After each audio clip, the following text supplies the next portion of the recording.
Muy buenas noches, que el Señor les bendiga, qué gusto compartir con ustedes. Les invito a que abramos nuestras Biblias en el libro de los Hechos de los Apóstoles. Vamos a ir al capítulo 4.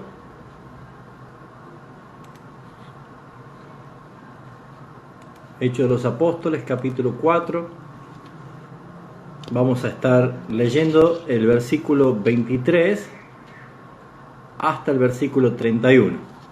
Hechos de los Apóstoles, capítulo 4, versículo 23 al 31. Hoy vamos a titular el sermón de esta noche, el desafío de ser testigos de su gracia.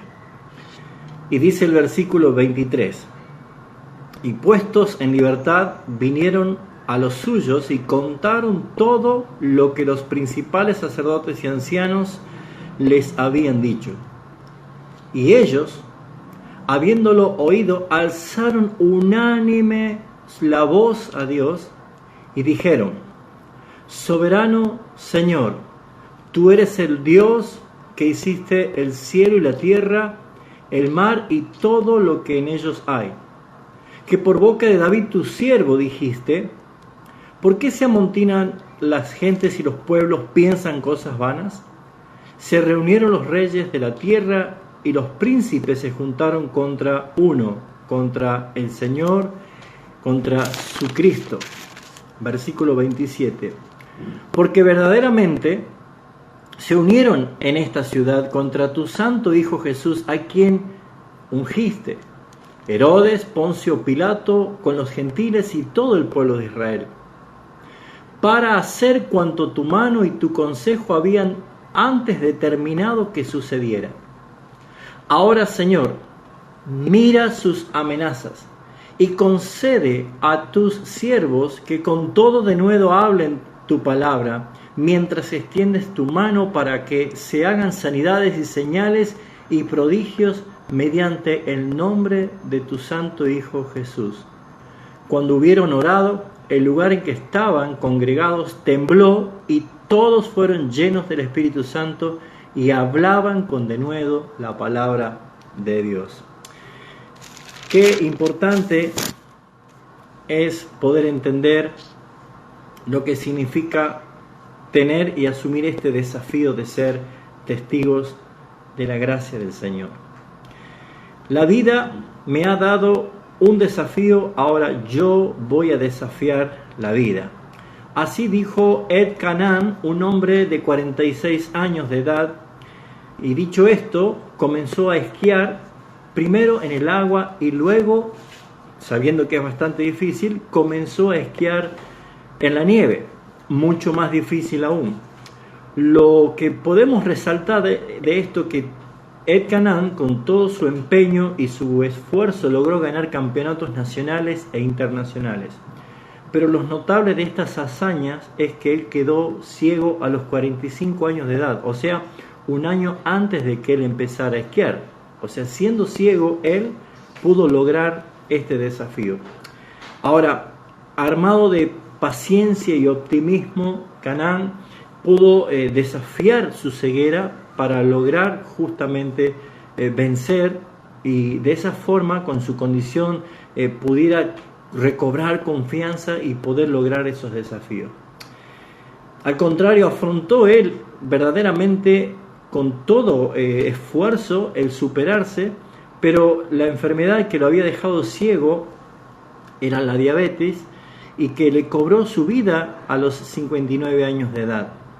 Él murió y dejó como un legado de su sacrificio y de su esfuerzo, cuando él dijo: la vida me ha traído un desafío, ahora yo voy a desafiar a la vida.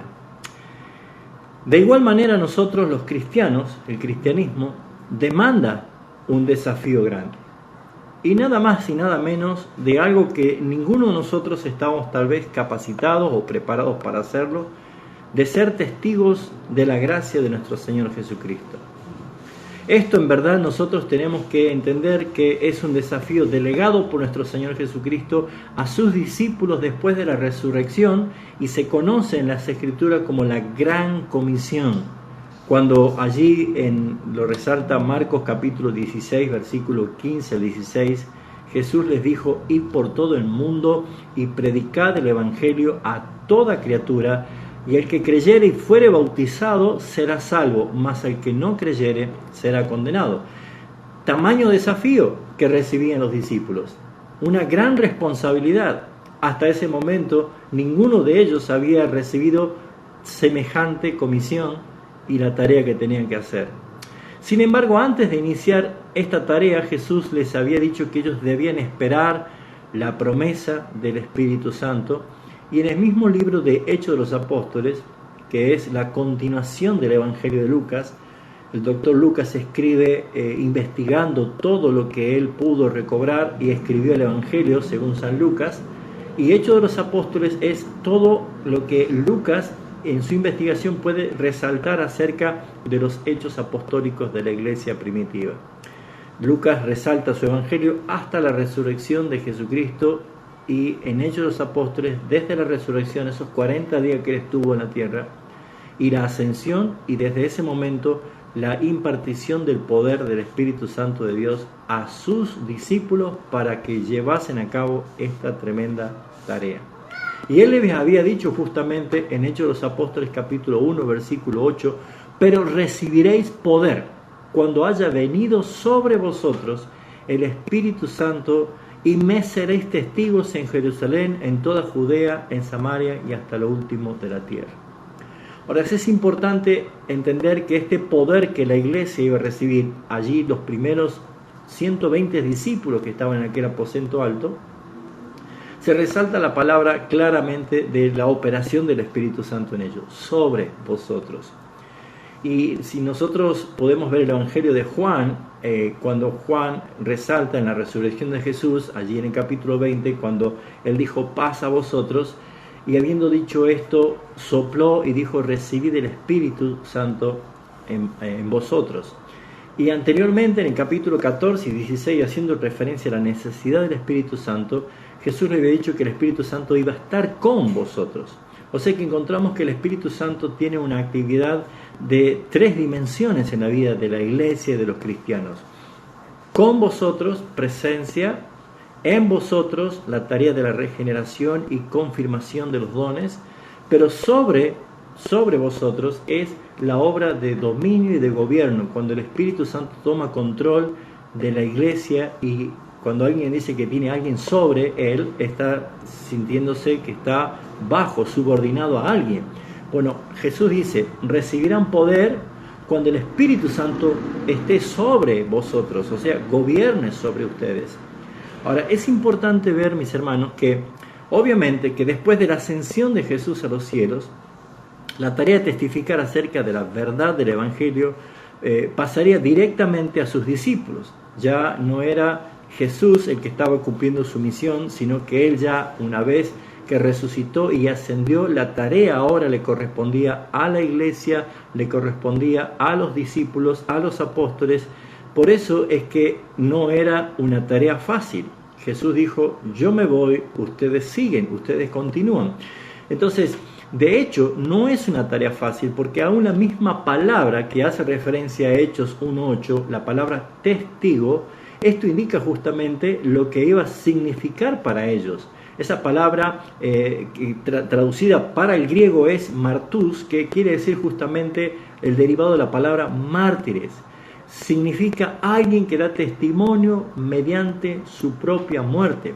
Y esa es la raíz de la palabra mártir. Cuando decimos nosotros somos testigos, estamos expresando justamente que estamos dispuestos a dar testimonio, incluso dando nuestra vida por el Señor Jesucristo.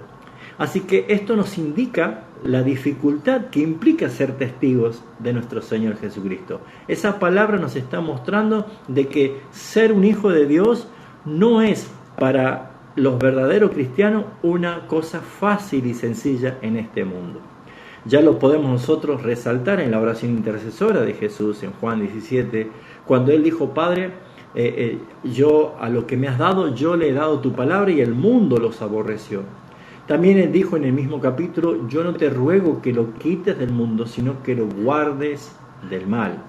Y esto es muy importante entender, hermanos, porque nosotros, en ese sentido, tenemos que ver que hay una clara expresión de la voluntad de Dios Padre sobre la iglesia de Cristo, sobre lo que iba a pasar con nosotros, lo que iba a pasar con la iglesia temprana, lo que iba a pasar con la historia de la iglesia en los primeros siglos y lo que nos toca pasar a nosotros.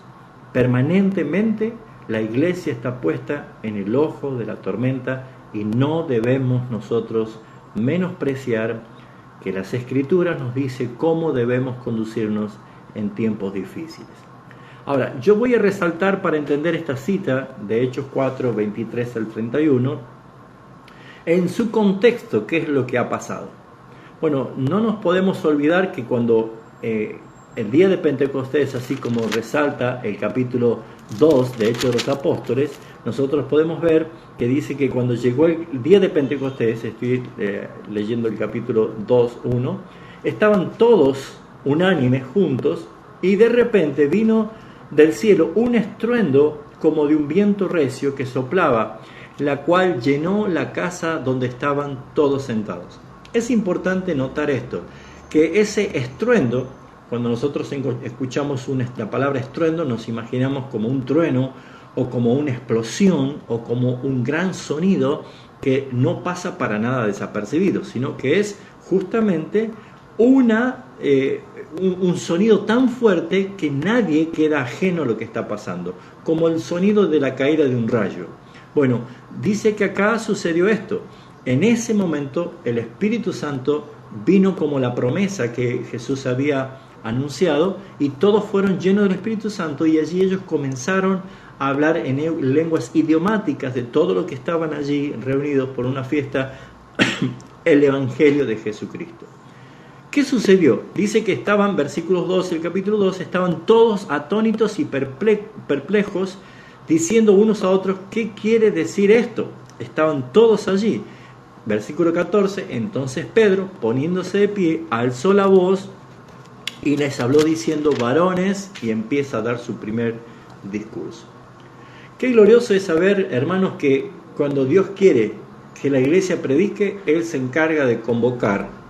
En este caso fue un estruendo tremendo y se juntó una gran multitud y de tal manera que la primera predicación del apóstol Pedro hizo que haya 3.000 convertidos, sin contar mujeres y niños. Pero luego, inmediatamente después que vemos el capítulo 2, dice el capítulo 3 que Pedro y Juan subían juntos al templo a la hora novena, la hora de la oración, y allí había un hombre que era lisiado, un hombre que era paralítico y que habitualmente, todos los años, lo ponían allí en la puerta del templo de la Hermosa a pedir limosna. Dice que cuando Pedro y Juan estaban entrando, este hombre les dijo que les rogaba que le diese una limosna, pero Pedro y Juan, fijando en él los ojos, les dijo, míranos. Mas Pedro le dijo, no tengo ni plata ni oro, y lo que tengo te doy en el nombre de Jesucristo de Nazaret, levántate y anda.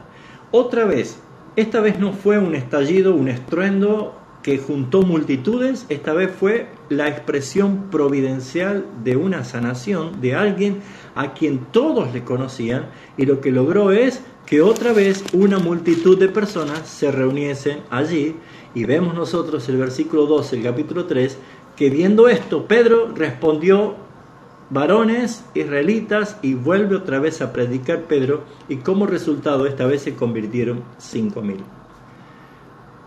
Así que acá encontramos un principio muy importante. Primero, la iglesia recibió poder para predicar, para dar testimonio acerca de la gracia salvífica de nuestro Señor Jesucristo.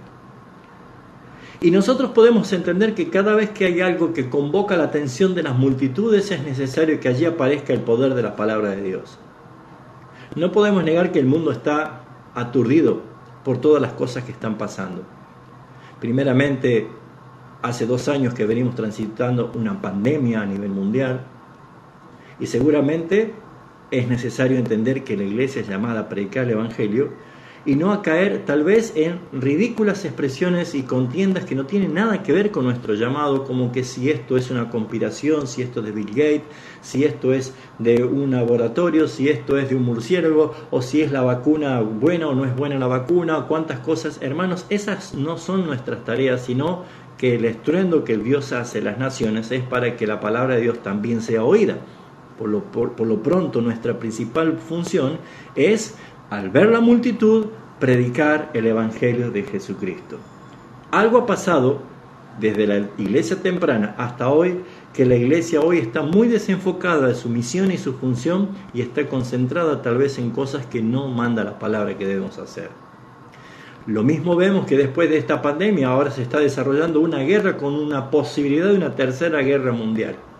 Seguramente es otro estruendo muy fuerte, que naturalmente, y ya lo vamos a ver, hay una obra soberana de Dios, el por qué muchas veces permite cosas que sucedan, porque hay un plan perfecto para ejecutar. Seguramente lo que va a dejar como consecuencia esta guerra es lo que está ya al umbral de las naciones, que es el tiempo de hambre y de escasez en todas las naciones, porque siempre históricamente que han habido guerras en todo el mundo, lo que continúa después es el problema económico.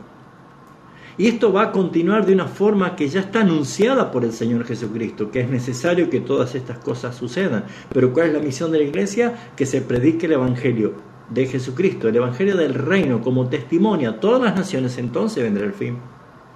Pero nosotros debemos ver que estos principios han traído claramente una expresión de la soberanía de Dios en el propósito de por qué estos hermanos de la iglesia primitiva han experimentado algo que nos deja un legado para nosotros. Inmediatamente vemos que después de que el cojo fue sanado, dice que lo tomaron aparte a Pedro y a Juan, lo pusieron preso en una cárcel y se habían reunido, dice el capítulo 4, vinieron sobre ellos los sacerdotes, los jefes de la guardia del templo, los saduceos, y resentidos de que enseñaban al pueblo y que anunciaban en Jesús la resurrección de los muertos, entonces le echaron mano y lo pusieron en la cárcel hasta el día siguiente porque ya era tarde. Nosotros tenemos que entender que el estruendo inicial de Hechos 2 fue en el aposento alto, de tal forma que se reunió tanta gente que ellos cuando salieron tuvieron que predicar la palabra. Acá vemos nosotros de que en la puerta del templo sucedió esto, y cuando fue el discurso de Pedro, en las escalinatas de allí de la puerta era como un patio, un atrio exterior, era como una terraza donde había muchísima gente escuchando. Esto vuelve a llevarnos a nosotros a ver un principio muy claro de la palabra, de que estos que estaban allí enojados eran porque seguramente habrán tenido un fuerte coraje porque no habían pasado muchos meses desde que Jesucristo había sido crucificado. Entonces ellos probablemente habrán visto la posibilidad de volver a reducir a estos alborotadores como lo había hecho Jesucristo y habían logrado crucificarlo. Probablemente ellos pensaban que era la forma de poder callar, pero hay algo que tenían en contra. Ellos no podían hacer nada porque en verdad ellos eran testigos de algo que había sucedido. Por eso es que le preguntan, versículo 7, cuando estaba el sumo sacerdote Anás, Caifás, le preguntan con qué potestad o en nombre de quién habían hecho todo esto. Y lo primero que van a enfocar era justamente con qué autoridad se hacían estas cosas. Y es lo que nosotros podemos ver el nombre de Jesucristo, que es por sobre todo nombre, porque es Pedro allí justamente el que hace referencia a esto cuando dice el versículo 11, este Jesús es la piedra reprobada por vosotros edificadores, el cual ha venido a ser cabeza del ángulo, y en ningún otro hay salvación, porque no hay otro nombre bajo el cielo dado a los hombres en que podamos ser salvos.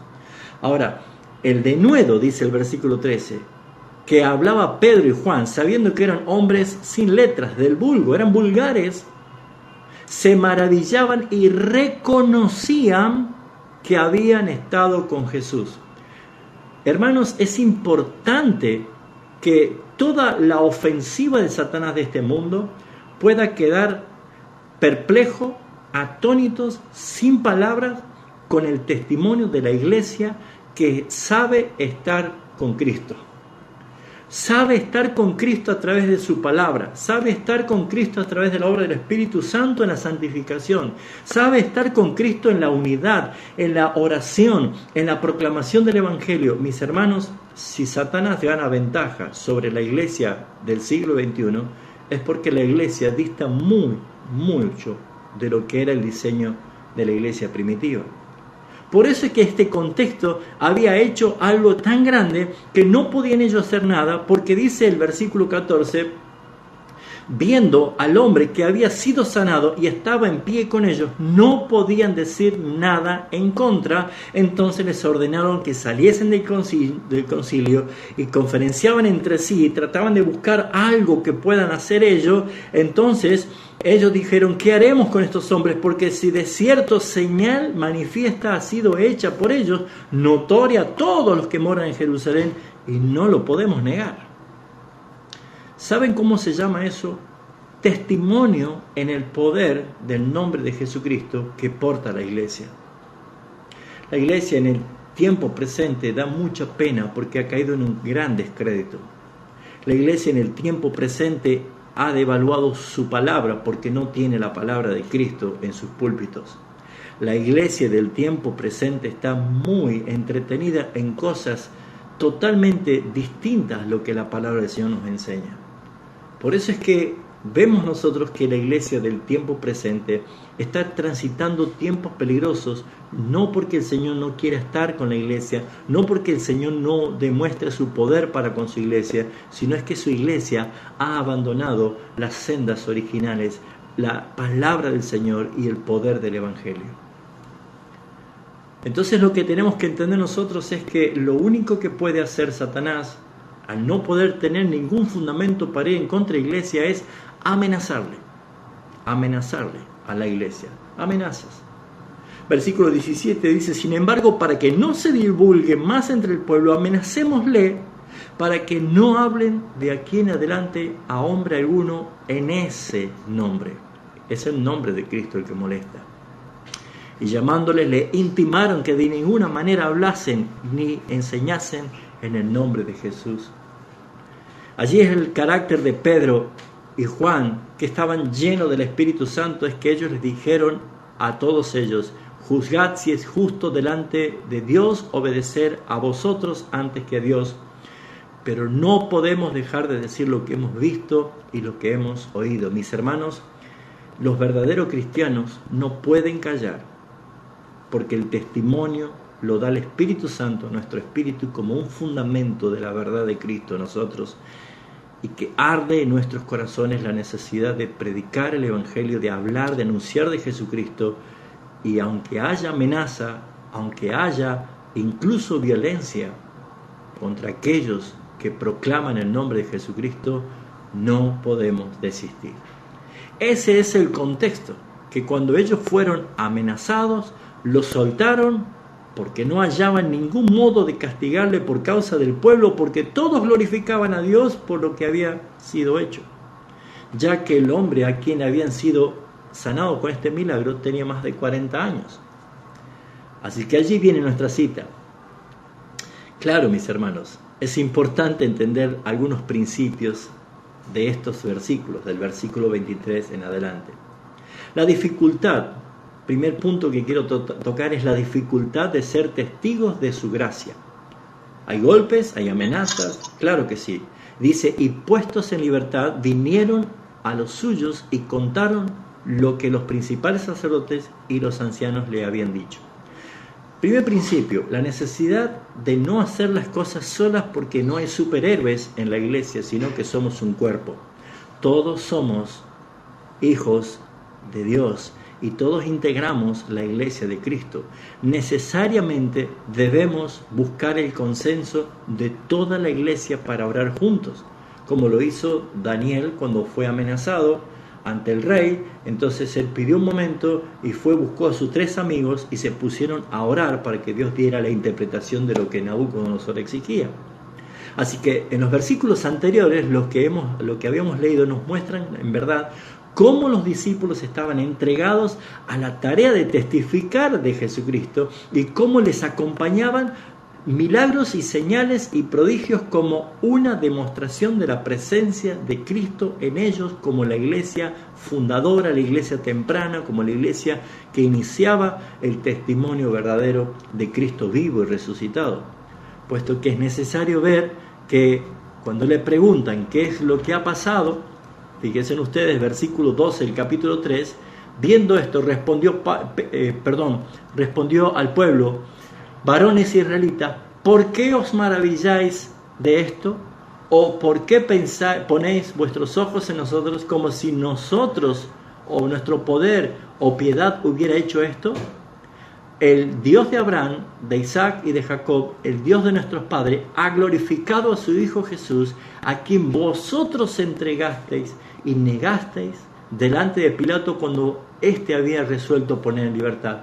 Mas vosotros negasteis al santo justo y pedisteis que se os diese un homicida, y matasteis al autor de la vida, a quien Dios ha resucitado de los muertos, lo cual nosotros somos testigos, y por la fe en su nombre, a quien vosotros veis y conocéis, le ha confirmado su nombre,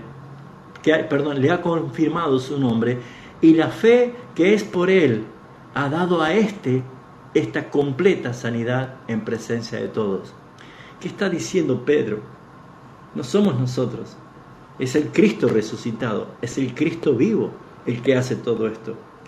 Y saben que yo creo que la iglesia moderna se le termina muy rápido el entusiasmo porque cree que nosotros somos lo que podemos lograr, pero nos olvidamos dejando atrás a Jesucristo. La gran comisión no consiste en ir y predicar el evangelio, sino comienza diciendo: toda potestad me ha sido dada, dice Jesucristo, en el cielo y la tierra. Por tanto, id. Yo puedo ir a querer hacer muchas cosas por el Señor, pero si no voy bajo su nombre, bajo su presencia, bajo su autoridad, no tiene ningún sentido. No sería la gran comisión, sino que sería la gran omisión, porque estaría omitiendo el poder de Jesucristo. De igual manera, ser testigos de nuestro Señor Jesucristo claramente lleva una expresión de sufrimiento. De esto, de ser testigo y la vida cristiana presenta dificultades, ya que Satanás desea que nosotros desistamos, hermanos, de esa sola tarea por el motivo que muchos renuncian de su tarea de servir al Señor, de sus cargos, de sus puestos de trinchera que están allí en frente de batalla. Porque ¿cuál actitud debemos tomar? Satanás quiere que desistamos y lo puede hacer de dos formas. Uno, con el dolor y la lucha de la oposición que se levanta. A nadie le gusta sufrir, a nadie le gusta ser perseguido, a nadie le gusta ser insultado, a nadie le gusta ser separados por causa de Cristo, pero es nuestra tarea. Pero muchos abandonaron por causa del dolor y de la lucha. Ahora, fíjense en la otra posibilidad en la cual Satanás intenta hacer desistir a los cristianos, es que no quieren abandonar el confort y la comodidad que están acostumbrados. Es muy fácil en el siglo XXI ser una iglesia que solamente damos cosas para que la gente se sienta bien en la iglesia.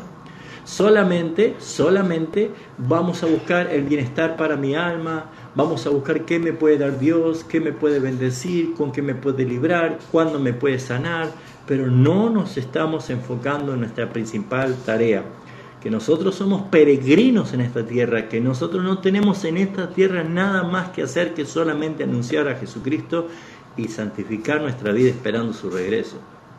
Por lo tanto, la actitud ante la dificultad de ser testigos de Dios, es importante ver lo que hicieron. Tomemos en cuenta que el primer lugar que tenemos que hacer lo primero que tenemos que hacer ante las dificultades que se nos presentan, siendo nosotros testigos eficaces de su gracia, es orar.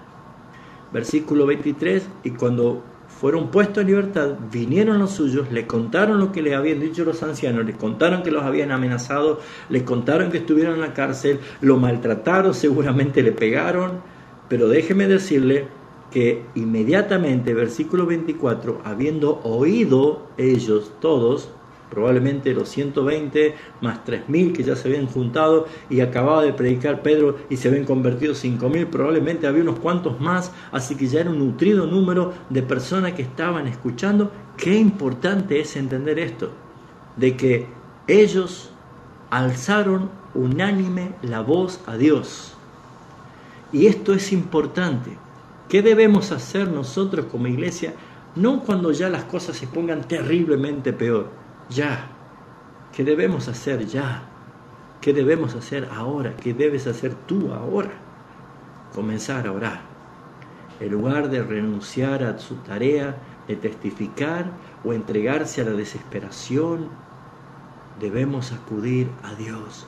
Como ellos lo hicieron, ellos acudieron a Dios. Ellos comenzaron a orar y nosotros debemos aprender a orar juntos. Veamos algunos principios de esta oración, porque esta oración nos muestra grandes cosas e importantes cosas en la cual nosotros debemos ver.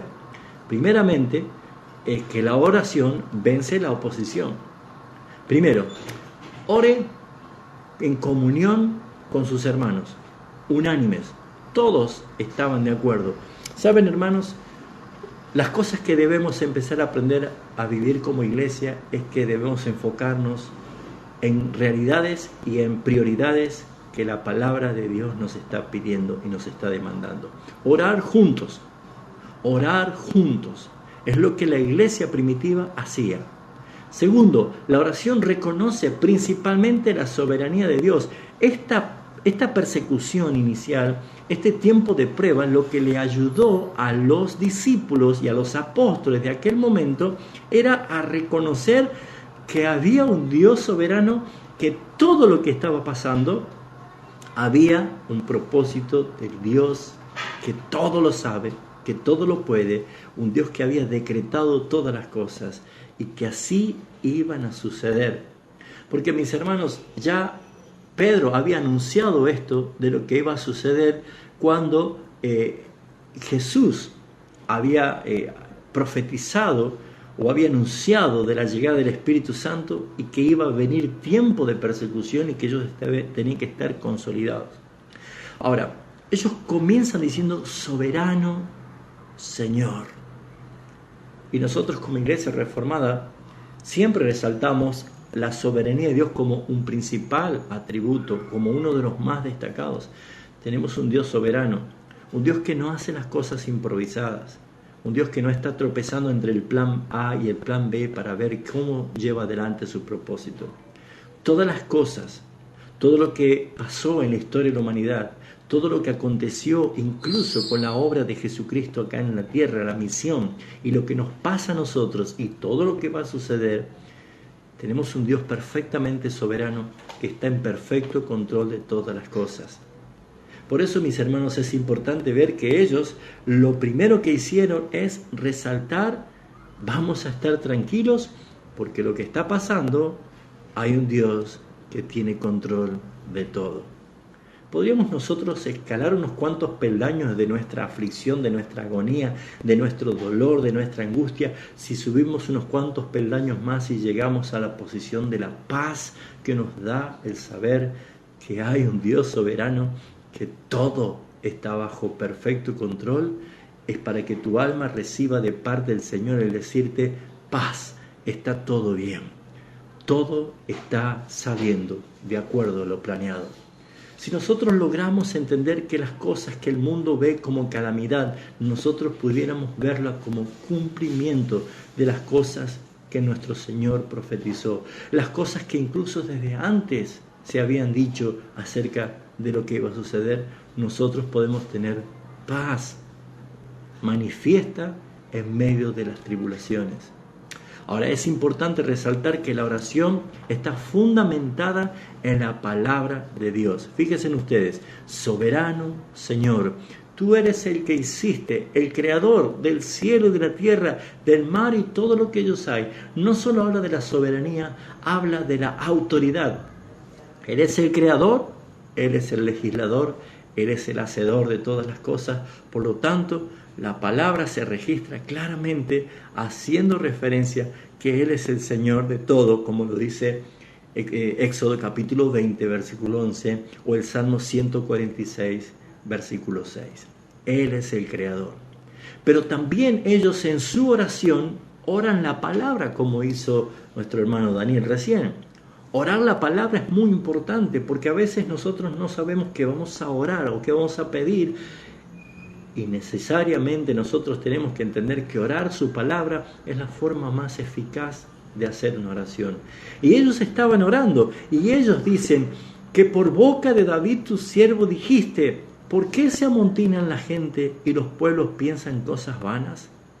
Se reunieron los reyes de la tierra y los príncipes contra tu santo, contra Cristo, contra el ungido. Ahora, déjenme decirle que ellos estaban citando al Salmo capítulo 2, si quieren acompañarme allí, el versículo 1 y 2, pero ¿por qué les traía a ellos esa convicción, esa paz, esa seguridad?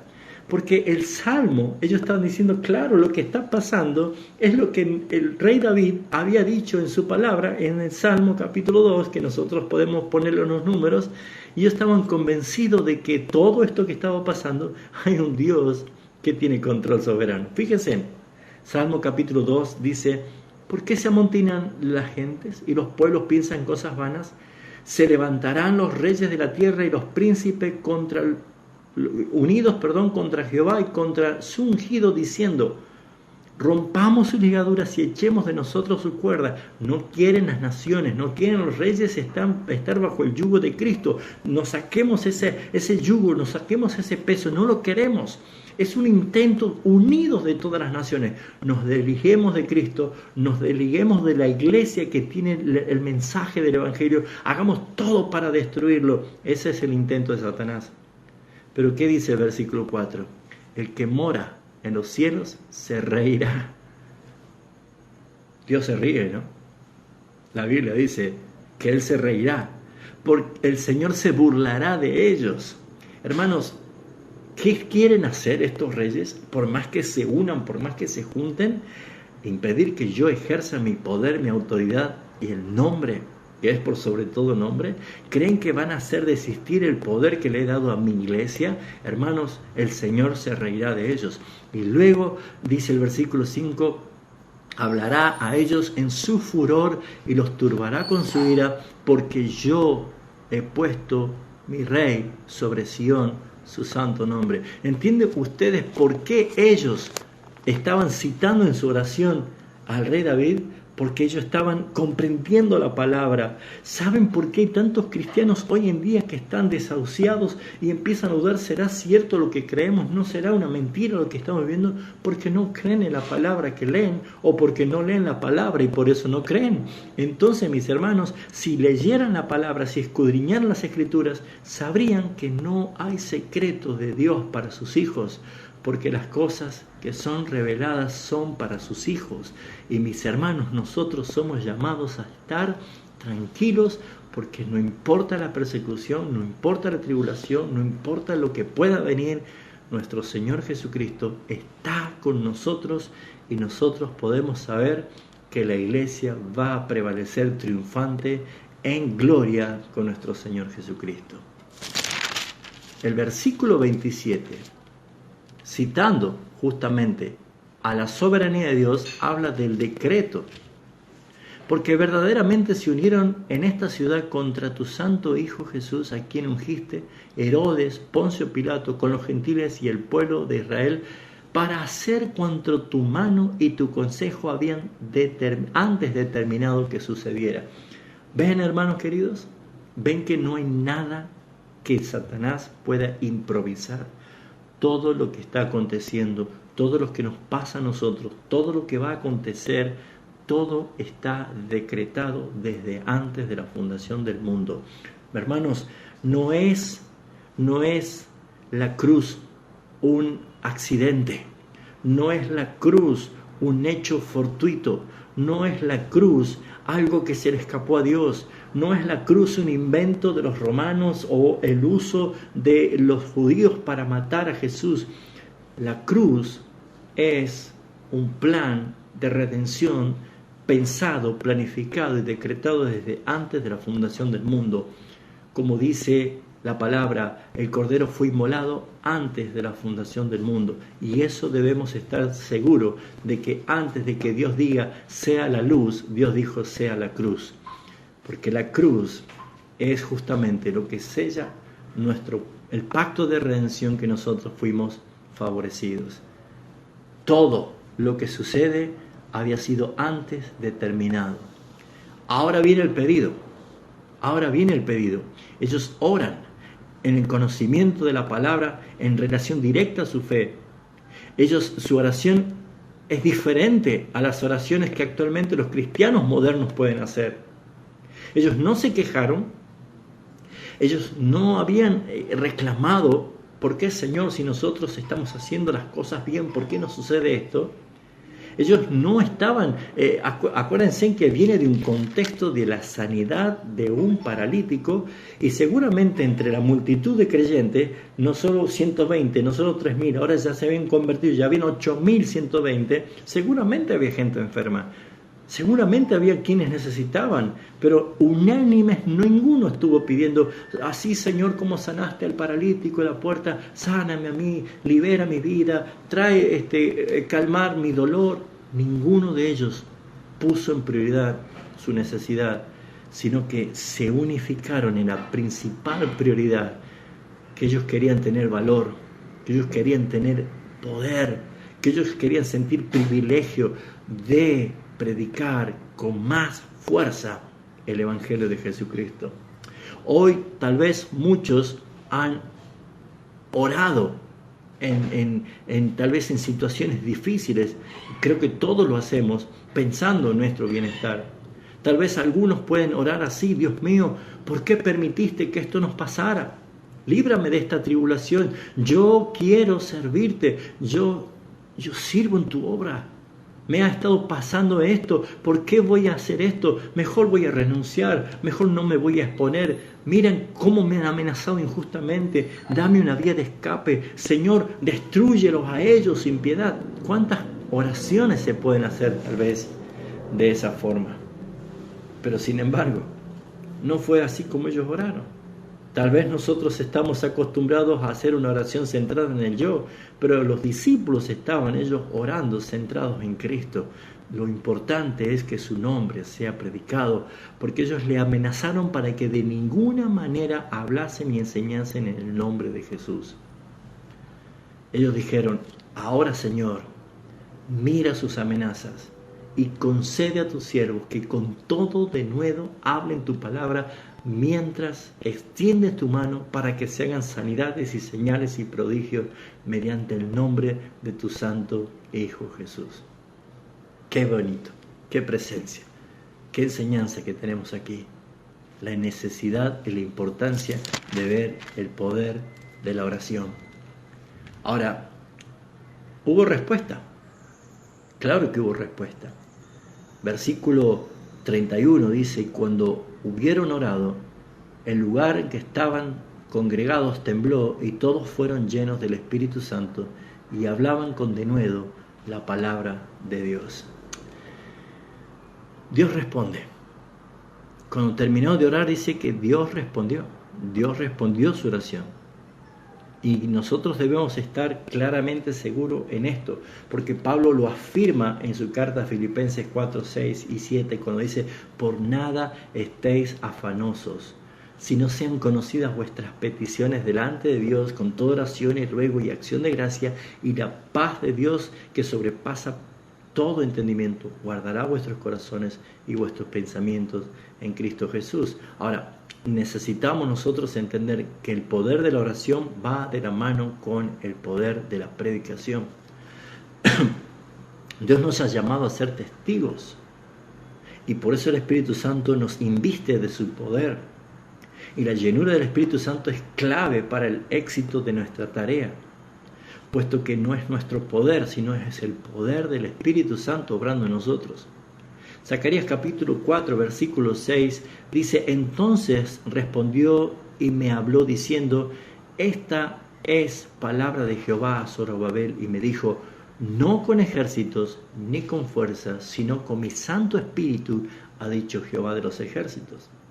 O como el apóstol Pablo escribe en su segunda carta a los Corintios, capítulo 10, versículos 4 y 5, cuando dice: porque las armas de nuestras milicias no son carnales, sino son poderosas en Dios para la destrucción de fortaleza, derribando todo argumento y toda altivez que se levanta contra el conocimiento de Dios, llevando cautivo todo pensamiento a la obediencia a Cristo.